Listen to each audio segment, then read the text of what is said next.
Добар ден на сите присутни.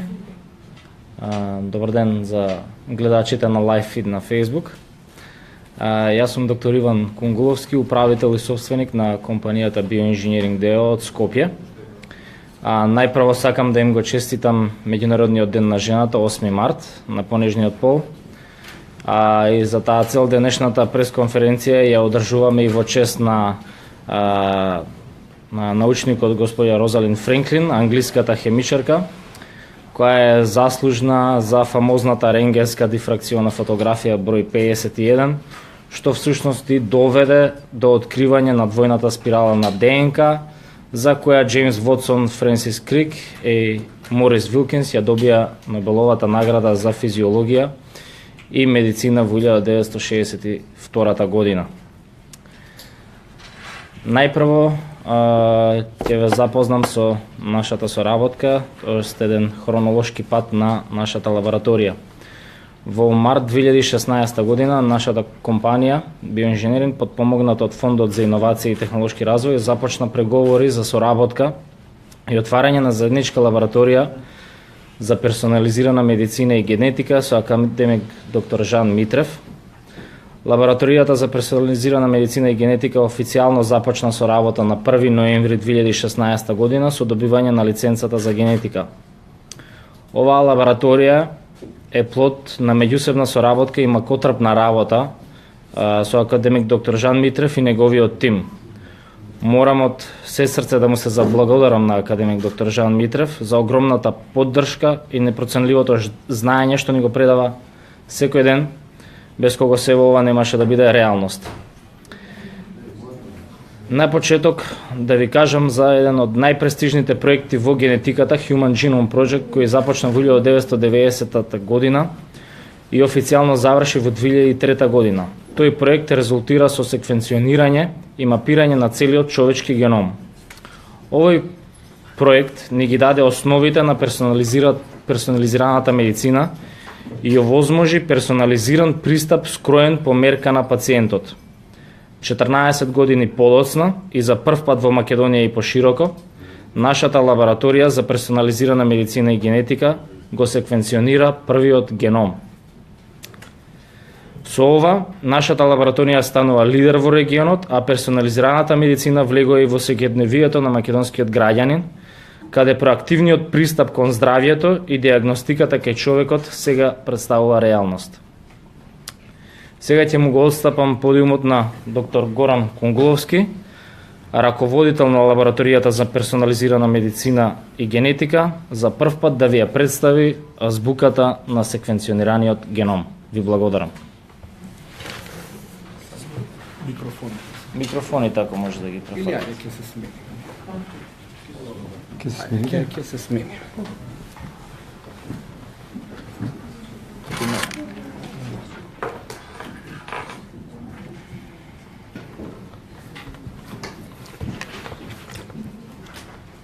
Иван предходно напомена за секвенционирањето на првиот хуман геном во 2003 година. И сите тука треба да знаете дека тоа било една од најголемите придобивки на цивилизацијата. Потребни биле околу 13 години за да се секвенционира првиот геном. Севкупно изнесувал околу 3 милиарди долари и потребни биле стотици најбистри умови за да го реализираат овој проект.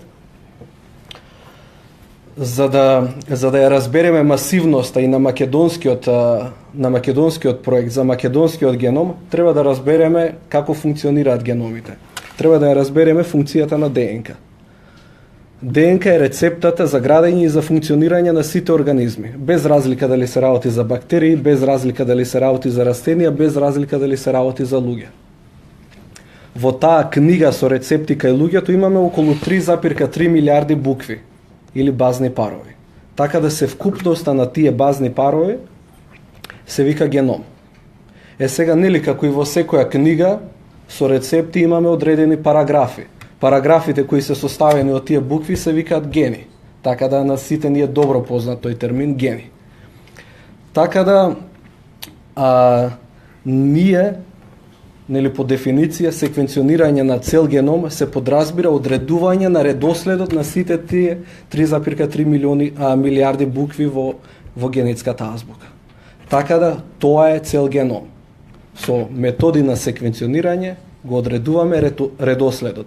Така да знаеме на која позиција кај одредена индивидуа има буква А, кај на која позиција има Т, на која позиција има Ц и на која позиција има Г. Исто така, не секвенциониравме само геноми, туку секвенциониравме и екзоми. Тоа е делот од геномот кој е медицински најрелевантен и опфаќа само делови од гените кои кодираат за протеини и опфаќа околу некаде 30 на милиони букви. Така да тие се овие достигнувања кои ги направивме во изминативе 3 месеци. Иди еден слај понатаму. Сега, за да ја разбереме корисноста на оваа информација, треба да знаеме некои работи. Треба да знаеме дека сите ние како индивидуи меѓусебно се разликуваме само 0,1% во однос на своите геноми. Така да во тие 0,1% се наоѓаат најголем дел од разликите помеѓу нас, во тие 0,1% се наоѓаат делумно ризиците за развивање на болести, како срцеви заболувања, ризик за развивање на канцер, за диабетес, одговорот према лекови, реакцијата према лекови и така натаму. Така да тука само сакам да дадам еден пример, ова е еден од примерите на секвенциониран геном. Гледате дека сме откриле 3,38 милиони single nucleotide polymorphisms. Тоа се промени во ДНК-та од една буква. Или со друг збор попознати се како мутации или генетски вариации. Така да, во секоја индивидуа има околу 3,5 милиони мутации. Исто така откриени се некои 800.000 индос, односно внес или изнес на одредена буква од генетската азбука. Така да, кога би секвенционирале геном, би добиле вакви резултати кај сите од нас. Така да, тоа треба да го знаеме. Секвенциониравме неколку геноми кај неколку луѓе, исто така секвенциониравме 20 на екзоми и со тоа нели ги поставивме основите на персонализираната медицина. Главната употребна вредност на сите овие пристапи во медицината е персонализирана медицина. Проактивна медицина. Медицина која однапред ќе ги знае ризиците за развивање на болести и ќе делува однапред, а не како до сега која имаме реактивна медицина и нели. Под реактивност се подразбира делување откако ќе се појават првите симптоми на болеста. Исто така, сакам да најавам дека и да дадам една препорака за сите универзитетски професори во Македонија да ги следат овие трендови и да ги воведуваат во образовниот курикулум, а доколку не сакаат да го направат тоа, да им го отстапат местото на помладите кои секако сакаат да донесат медицината на еден и генетиката на еден повисок пиедестал. Еден од професорите кои сака да ги со својата огромна доза на љубопитност и љубов кон науката сака да ги следи овие трендови, сака да ги подобрува овие трендови и пристапи е професорот Мирко Спировски. И ми представува огромно задоволство да му го дадам последниот збор и ми представува огромно задоволство бидејќи успеавме да го убедиме да излезе од благодетите на пензијата и повторно да се врати во наука. Така да, професоре, повелете.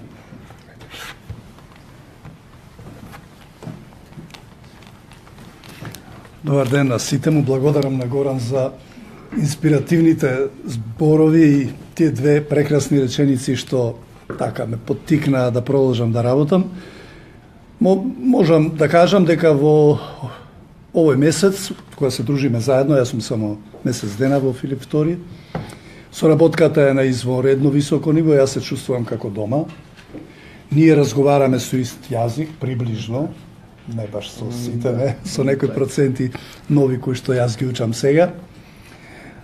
Но она што сакам да го кажам е дека целокупното мое активирање до сега практично е во најголема мерка применето во ова специјална болница Филип II, односно во генетската лабораторија, и тоа ми представува особено задоволство. Второ, што Луѓето кои што работат во оваа лабораторија, значи тие што раководат со фирмата, со лабораторијата и со работниците што ги имаат, се гаранција дека многу брзо ќе чекори напред. Тоа јас го гледам секој ден, затоа што промените на дневно ниво во подобрување се многу брзи и сакам да кажам дека Македонија треба да очекува доста напредок во овие подрачја со кои што оваа генетска лабораторија се бави. Тој ги спомена, тоа е преди се фармакогенетиката, тука се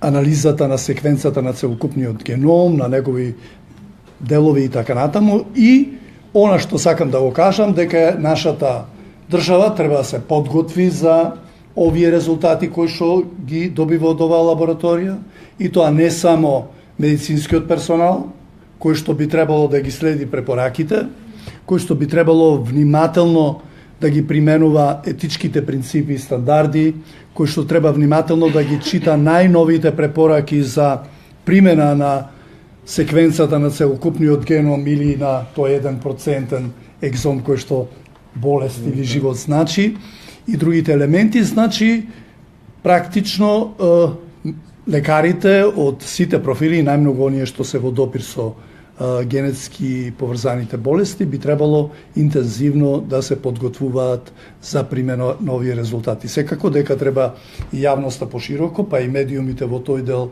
да пренесуваат базични информации за полесно пациентите, односно идните корисници, тоа може да го следат.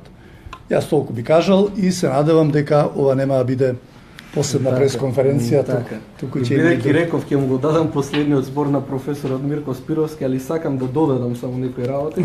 Да, еве сега му го одземам последниот збор на професорот Мирко Спировски.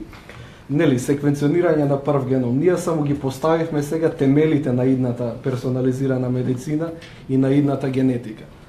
Така да со поставување на основата сакаме, иако нели ова е масивно достигнување, масивен дострел на македонската наука, сакаме сега да ја поставиме основата на еден проект кој би се викал 1000 македонски геноми. Многу би сакале тоа да се реализира, многу би сакале да се реализира исто така во соработка со заинтересирани луѓе кои би се нафатиле на овој проект. Така да, која би реализирале еден ваков проект, како 1000 македонски геноми, не само лабораторијата за генетика и персонализирана медицина, туку и Македонија ќе станат видливи на светското ниво. Така да, Македонија сакаме, заедно со лабораторијата за генетика и персонализирана медицина, да ја направа таа прва етапа на видливост во светската наука. Добро. Благодариме уште еднаш Има ли прашање? присуство. Има Дали прашање? имате прашања? Па да, рекавте дека зборувате вие на исти јазик, меѓутоа може ли ова исто во секвенционирање и благодетите, што би значило тоа за народот, значи што би значило во намалување на одредени болести за кои што ден денеска тешко се водат тие битки, да го објасните малку тоа, значи што би бил исходот, значи доколку и во однос на цените, претпоставам поголема заинтересираност по достапни услуги. Така, да додадам, нели, реков дека ДНК е рецептата за градење на сите организми. Така да во таа рецепта не само минатото, туку се наоѓа и иднината на индивидуата. Така да, знаејќи ги тие некои делови од ДНК кои се поврзани со разни болести, ќе одредиме одредени ризици за развивање, напоменав, на канцер, на срце и заболување и така натаму. Дел од овие ризици се превентивни. Затоа викаме проактивно делуваме. Така да, така ќе функционира медицината во наредниот 5-10 години. Тоа ќе биде златниот стандард. Однапред да се знаат ризиците и благовремено да се третираат. Така да нели некако до сега пациентите се појавуваат со симптоми, некои во понапреден стадиум и треба да се третираат. Затоа дел од медицината моментално не функционира. Со овие пристапи силно ќе се подобри сега. Сакам да додадам дека голем број држави исто така овој златен стандард веќе го имаат поставено, каде што на секое новородено бебе веднаш се секвенционира целиот геном на тој начин што самата држава веќе почнува проактивно да реагира.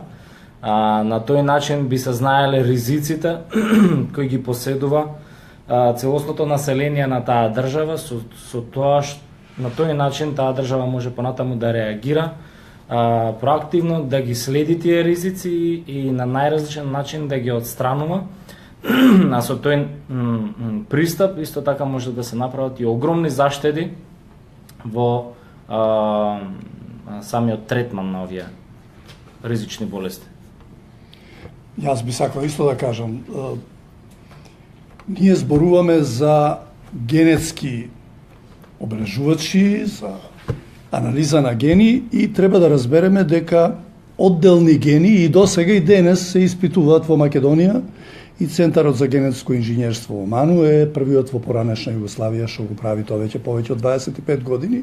Има доста други установи. Сакам да кажам за гледачите дека тоа не е ништо ново, да поединечни гени се анализираат и дали имаат мутации или немаат мутации и што тие значат, и тоа расте се поголем број на тие лаборатории, се подостапно е до луѓето и цената нивна не е толку голема. Овде денес што зборуваме за целокупниот запис на секвенцата на геномот, тоа е новото, кое што е за прв пат овде направено и кое што веројатно не ќе може да биде достапно за секој човек, иако колегата Иван кажа дека во некои земји тоа се прави, али тоа се малку земји со малку население, кои што може тоа да го направат, кои што имаат мал број, немаат 80 милиони население, па на 80 милиони. Тоа е теориски неможно за следните многу години. Меѓутоа, она што вие, а и гледачите би требало да го знаете, дека дури и тие дел од населението што може да го направат и што ќе го направат, може да ги дадат своите податоци во јавни бази на податоци и веќе имаме 69 такви целосни секвенци на светско ниво во 2012 година со обезличување, односно анонимизирање, нема име и презиме. Меѓутоа ги има секвенциите и може да се види кои заправо на тие 69 луѓе фреквенции на промени на кои гени настануваат во таа популација. Се разбира дека тоа е малку и Горан кажа дека тој број би требало да изнесува многу повеќе. Се надевам дека тоа ќе се оствари затоа што паѓа бројот, односно цената за испитување. Меѓутоа, исто така и внесувањето на нашите податоци во таквите јавни бази ќе овозможи едно генерално проценување за промените во геномот и за другата популација. И тука мора да се води сметка дека не е таа иста фреквенција кај жолтата раса, кај белата раса, кај евреите и во јуни минатата година објавен е првиот заеднички труд на 7 геномски анализи, од кои што едниот е кај белата раса, кај мајка и ќерка, вториот е кај ашкенези евреите, кај мајка, татко и син, и третиот е триото од Кина, во кое што е мајка, татко и син. Значи, 7 целокупни геноми на трите раси во 2016 година во јуни се објавени и јавно достапни за споредба, односно за користење во другите популации. Значи, малку треба да внимаваме дека индивидуалната мутација на еден ген кај еден човек и денес ја имаме, и тука во повеќе институции, но ја немаме целокупната секвенца за сите и немаме практично наш внес во тие светски бази за геномот, но мислам дека набрзо тоа ќе може барем за дел од геномот. Така, нели, 5 години во генетика се многу долг период. До 2017 се секвенционирани илјадници геноми на светско ниво. Да. Околу 100-200 екзоми сигурно се секвенциониране. Така да, се додека се надополнуваат овие датабази, така и колективното знаење се зголемува. Така, затоа ни се потребни вакви масивни проекти, за да дознаеме малку повеќе за функцијата на гените, бидејќи не ја знаеме функцијата на сите гени. Со вакви проекти лека полека ќе ја дознаваме и лека полека ќе ја интегрираме и ќе ја имплементираме во персонализирана медицина.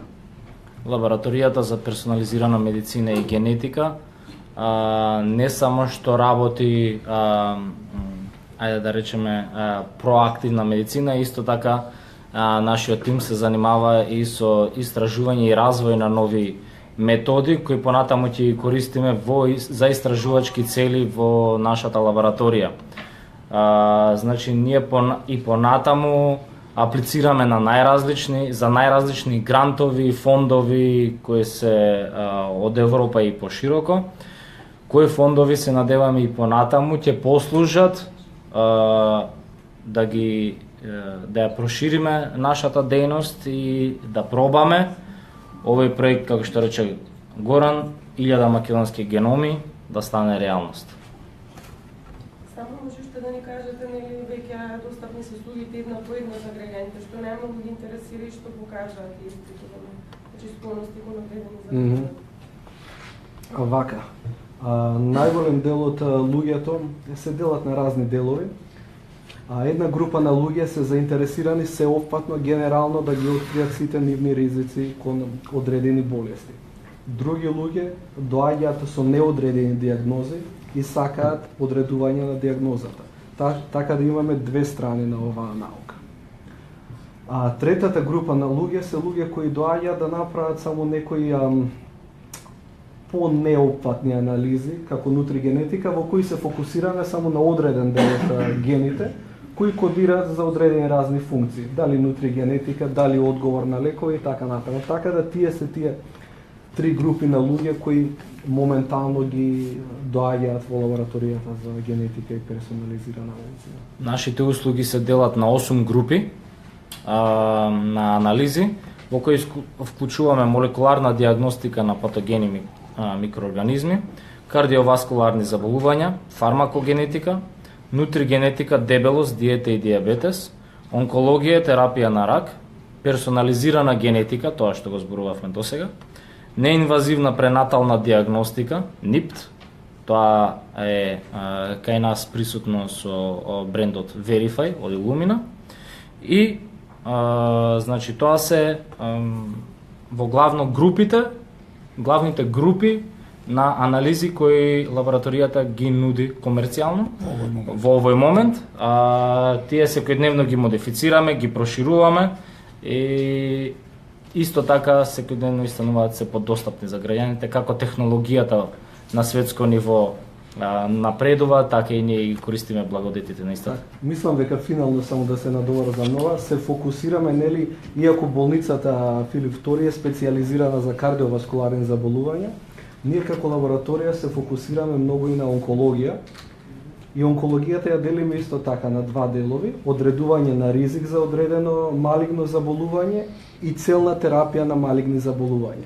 И од тој аспект работиме многу. Нели, многу е подобро кога ќе се знае при третман на канцер, кога ќе се знае молекуларната слабост на канцерот и врз основа на тоа се дава соодветна терапија, а не како до сега, нели, која се иде со стандардна терапија, која сите знаете какви несакани дејства има.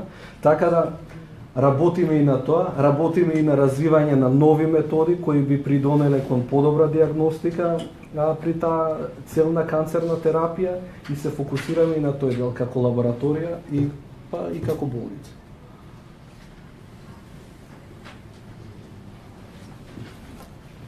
Ви благодариме многу.